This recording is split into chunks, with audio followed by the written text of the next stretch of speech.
My name is Tony DeGonia. I'm the sales engineer for South Central United States. And today we're going to do tech tips and tricks. We're going to cover deep packet inspection and with SSL traffic. Just a couple of quick things. We're going to cover a couple of things here in our PowerPoint. The PowerPoint's very brief. We're going to cover, HTTPS proxies, adding proxies to your configuration, those general settings, content inspection, domain names, web blocker, AV and alarms, and then we'll also talk about certificates with HTTPS proxy inspection. We'll talk about how to export a certificate from your firebox, how to convert that certificate, and then upload it into a client on a device. This slide deck will be available at your request because it does have links to our documentation and knowledge base, each topic. This can get pretty in depth. We're gonna keep it on an even keel and try and keep our time to about 20 to 25 minutes so that we don't take up too much time. But you will have this available that we can email out to you, and I'll be glad to do that if you'll just request that at the end of the presentation through the webinar questionnaire system. And when I get that, along with any questions you may have, I'll be glad to email that out to everyone. All right, so let's get started. Okay, so the first thing we're going to do is we're going to open up our firebox here. Close down some of this stuff. And as you can see, we have a number of policies. Today we're going to work primarily on policies for our finance department. And so as you can see, I've created an interface, a trusted interface for the finance department with IP scheme of 192.168.10.1 with /24. So that's all set up. It does provide DHCP out to that network with a range of about 18 IP addresses. We've got everything set up on the back side of this. So that's ready to go. We've also created an HTTP policy for finance.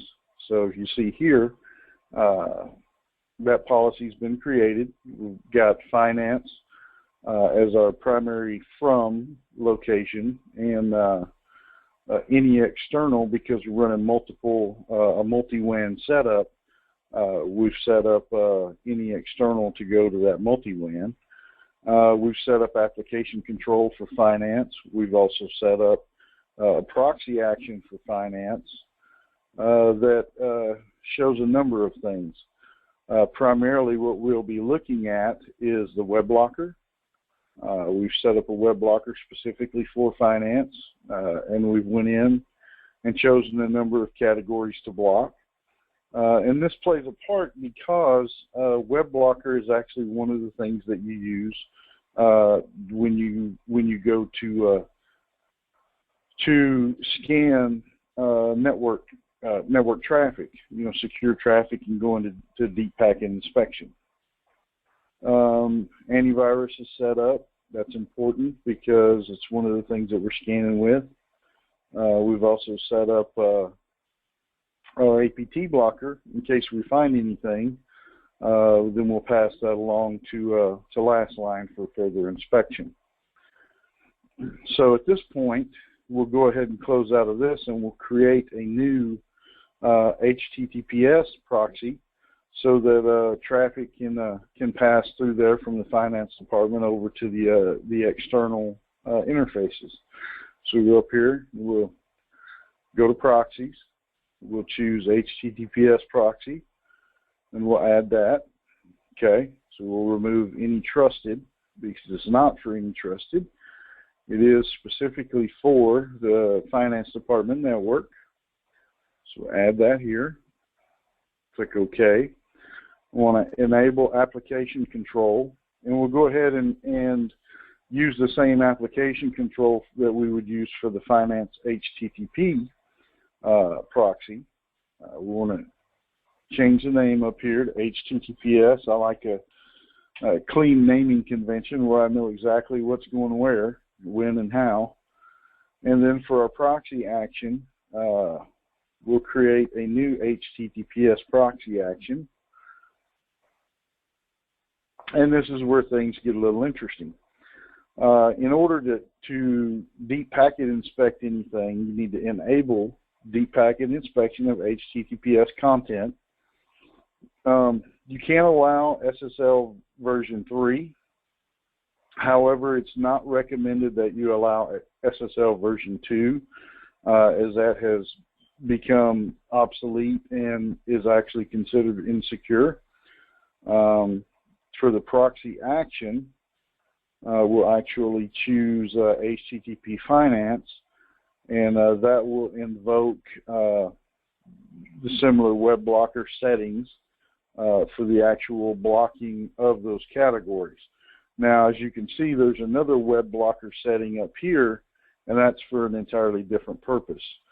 We'll also use our OCSP to validate certificates. And we can, if we want, choose if a certificate can't be validated through OCSP, then that certificate will be considered invalid.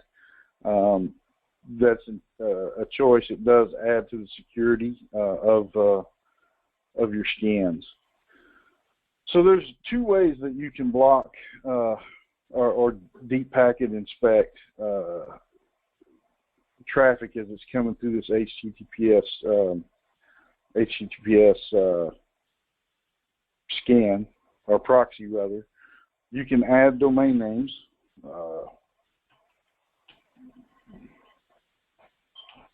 We'll do something like badwebsite.com / and then we'll throw a wildcard in there.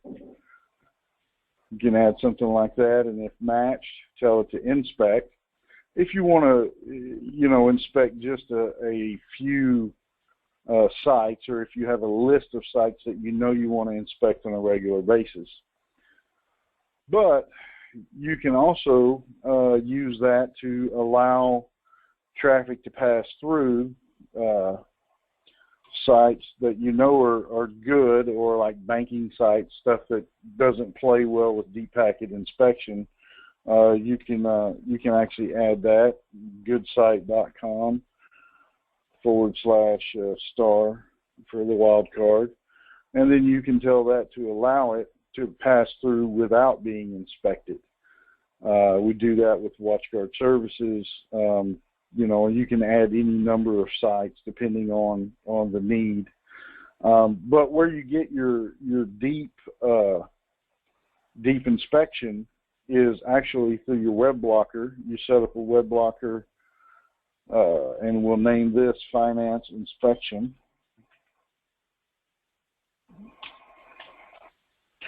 So that when you're looking at your proxies and policies, you can tell the difference of what's going on. And I like to go ahead and give it a description.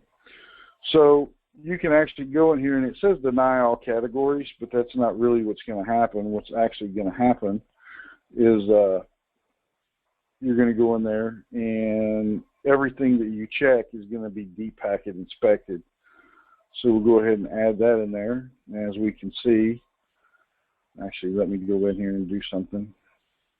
Make a quick change. We'll uncheck everything here, because now we can tell it when to inspect. Okay, so we'll tell it if anything is uncategorized, then we'll inspect it. We'll go through and inspect anything in these categories here, which they should be blocked. However, if something does get through, we want to make sure that we inspect that. We want to inspect, anything that you wouldn't necessarily want folks, could come up and potentially be something bad. Drugs, that's always a good one to inspect.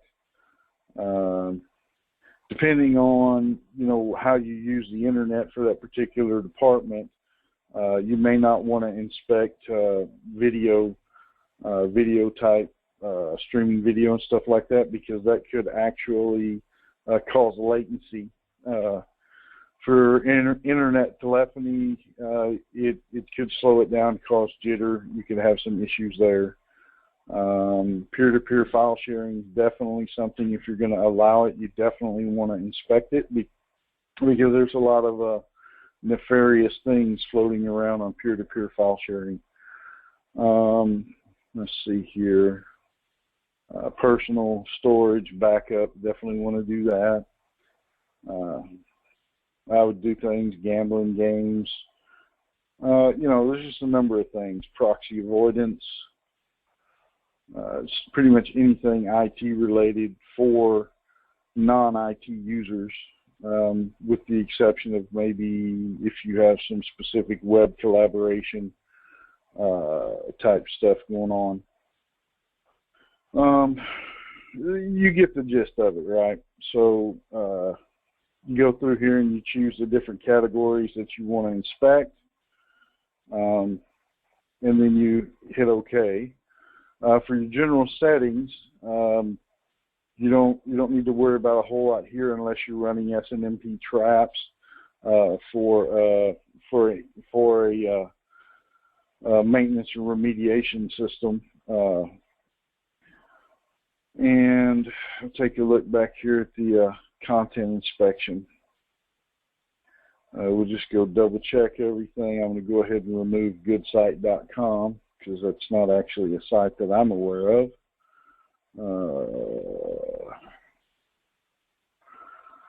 And we're good here. So at this point, you've got everything you need on this. So this will be HTTPS for finance.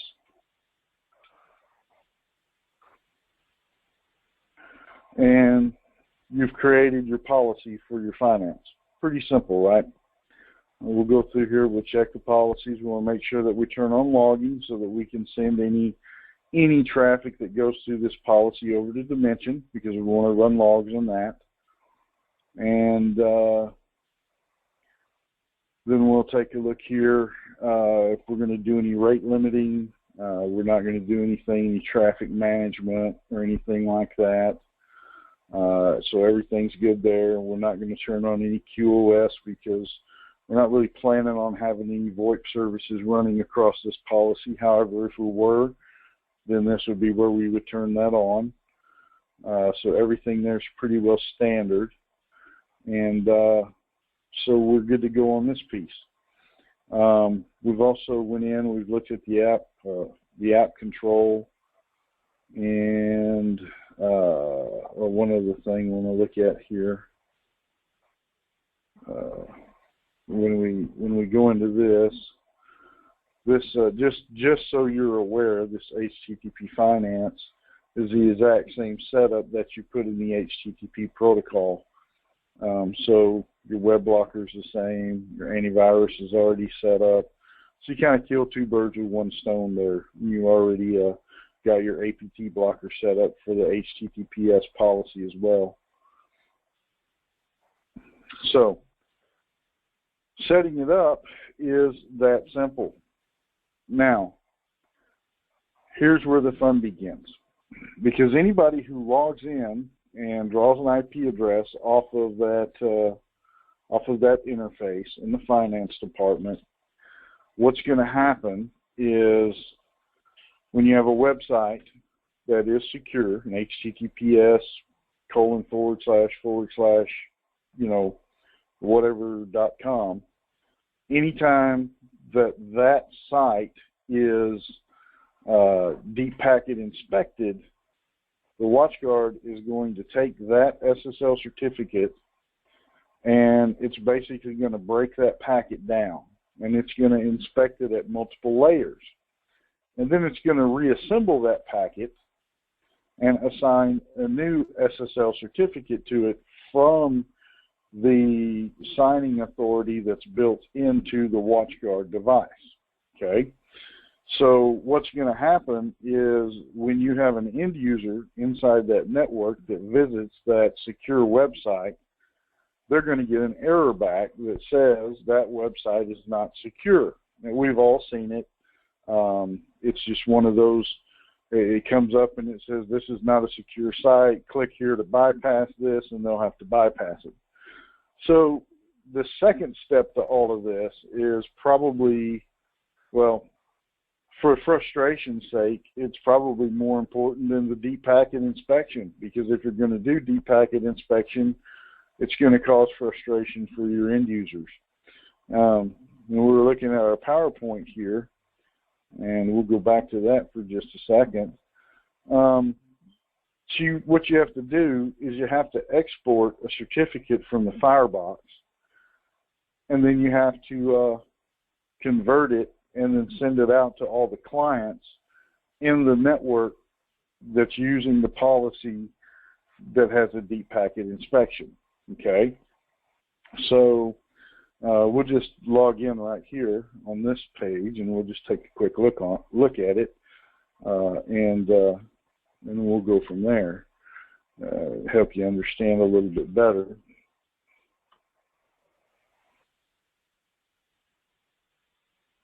Okay, so when you export from WSM or from the web UI, you're going to export a .pem file, and then you're going to have to convert that to a .der file, and then you're going to have to send that out to each machine that uses that policy. So we'll go into the WatchGuard System Manager here. Actually, we have to go into the Firebox System Manager, and we can actually look at the certificates from there.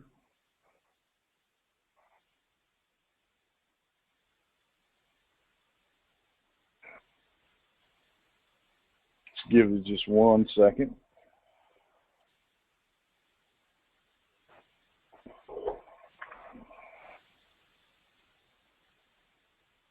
Or maybe 2 seconds.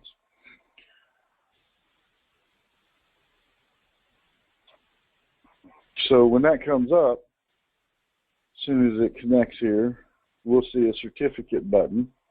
We can actually go and show the appliance certificates. So the appliance certificates is right here under View, or you can drop down the view and look at the certificates just like that. And that'll pop up here. And so you want to look at the assigned CA certificate. Actually, this signed, it's going to have the little star next to it. And you want to export that. Once you export it, I always like to name it something so that I can recognize it, because I have a lot of stuff on my desktop all the time. And we'll save that there. And we'll close this out, and we'll close that out, and minimize a couple of things.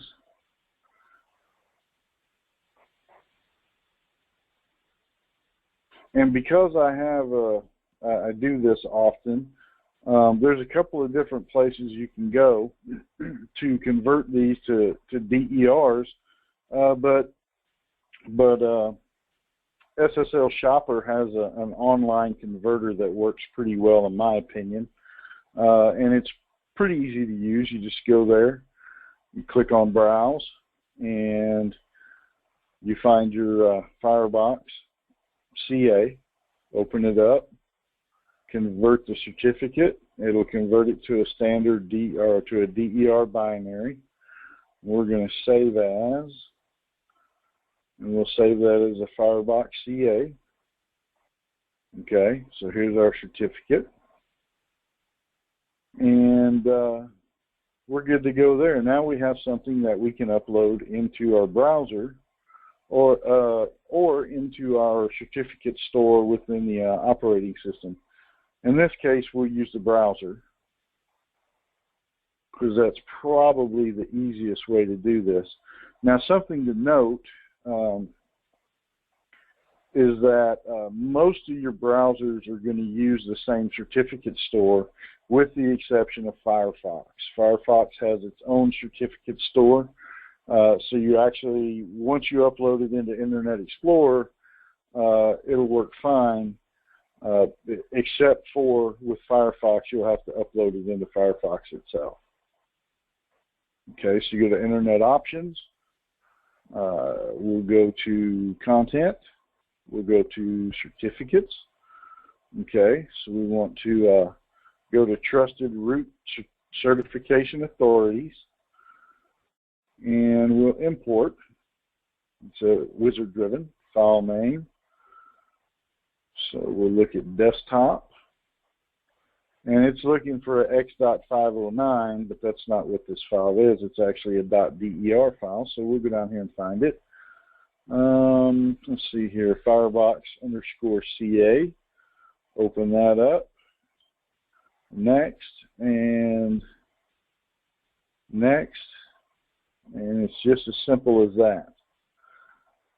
You're about to install a certificate. Fireware Web CA gives you the thumbprint, tells you that anything that this certificate says is good, it's going to acknowledge is good. Do we want to install the certificate? And yes, we do. So that certificate is now imported into your browser. Now, like I said, Google Chrome is going to run off that same certificate store. I also run Opera, and I found that Opera runs off the same certificate store. Firefox is going to run off its own certificate store.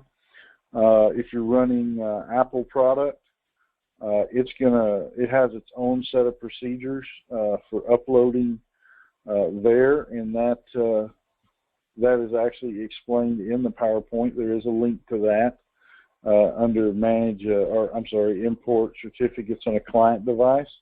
There are instructions there on how to import those across the board on every browser that you can imagine that are, popular browsers. It also has some explanation on how to import certificates into your Android phones as well. So with that, if anyone has any questions, please feel free to send those across on the Q&A piece of the webinar. This will conclude today's training. As I said, we're going to keep this one short and sweet. It's pretty simple. If you have any questions, submit them. We'll be glad to answer them as quickly as I possibly can after the fact. And thank you for joining us for this tech tips and tricks. Have a great day. Thank you, Tony. Thank you, everyone.